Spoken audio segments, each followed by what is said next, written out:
সদৌ অসম সংখ্যালঘু ছাত্ৰ ইউনিয়ন চমুকৈ আমচুৰ বৰপেটা জিলা সমিতিৰ অন্তৰ্গত বালাভিটা আঞ্চলিক আমচুৰ উদ্যোগত হাইস্কুল আৰু উচ্চতৰ মাধ্যমিক শিক্ষান্ত পৰীক্ষাত উত্তীৰ্ণ হোৱা 50গৰাকীকৈ কৃতি ছাত্ৰ ছাত্ৰীক সম্বৰ্ধনা জনোৱা হয়।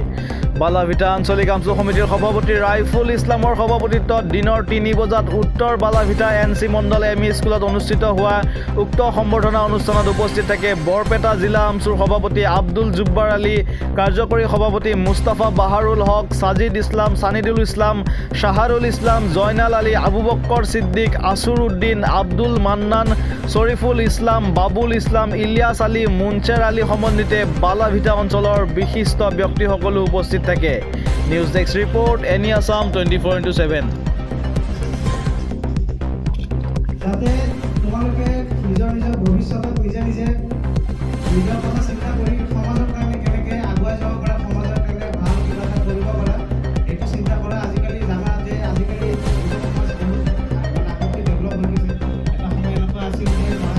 যে ছাত্ৰ ইউনিয়ন আমচুৰ বৰপেটা জিলা সমিতিৰ অন্তৰ্গত বালাভিটা আঞ্চলিক সমিতিৰ উদ্যোগত হাইস্কুল আৰু উচ্চতৰ মাধ্যমিক বিদ্যালয়ৰ যিসকল ছাত্ৰ ছাত্ৰীসকলে মানে এই 2024 বৰ্ষৰ ভাল ৰিজাল্ট কৰিছে, সেই কৃতিমান ছাত্ৰ ছাত্ৰীসকলক ইয়াত আমি সম্বৰ্ধনা অনুষ্ঠান অনুষ্ঠিত কৰিছিলোঁ। আজিৰ এইখন সভাত উপস্থিত আছিল বৰপেটা জিলা সমিতিৰ কাৰ্যকৰী সভাপতি মুস্তাফা বাহাৰুল হক ডাঙৰীয়া, জিলা সমিতিৰ সহকাৰী সাধাৰণ সম্পাদকদ্বয় সাজিদ ইছলাম আৰু সানিদুল ইছলাম ডাঙৰীয়া, আমাৰ বৃহত্তৰ খৰিচালা আঞ্চলিক সমিতিৰ সন্মানীয় সভাপতি ডাঙৰীয়া, বৰপেটা জিলা সমিতিৰ অন্তৰ্গত ৰায়পুৰ জচিয়াদি আঞ্চলিক সমিতিৰ সভাপতি, উপসভাপতি আৰু এইখন আঞ্চলিক সমিতিৰ বিভিন্ন বিষয়ববীয়াসকল, আপোনালোকৰ জৰিয়তে মই কৃতি ছাত্ৰ ছাত্ৰীসকলক এটাই আহ্বান জনাম যাতে তেওঁলোকে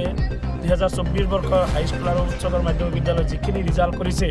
অনাগত দিনত যাতে ইয়াতকৈ আৰু ভাল ৰিজাল্ট কৰিব পাৰে, তেওঁলোকে যাতে সমাজত এজন প্ৰতিষ্ঠিত মানুহ হ'ব পাৰে। আজি ইয়াত যিকেইজন ছাত্ৰ ছাত্ৰীসকল উপস্থিত আছিল, ইয়াৰ পৰাই যাতে কোনোবাই ডক্টৰ, কোনোবাই ইঞ্জিনিয়াৰ, কোনোবাই IPS, কোনোবাই IAS অফিচাৰ হ'ব পাৰে, তাৰ বাবে আমি আমচুৰ পৰিয়ালৰ ফালৰ পৰা দোৱা কৰিছোঁ, আশীৰ্বাদ দিছোঁ যাতে তেওঁলোকে যাতে doctor, engineer, IAS, IPS officer হ'ব পাৰে। গতিকে লগতে যাতে তেওঁলোকে সমাজত এজন প্ৰতিষ্ঠিত মানুহ হিচাপে, ভাল মানুহ হিচাপে গঢ় দিব পাৰে, তাৰ বাবে আমি আমচুৰ পৰিয়ালৰ পৰা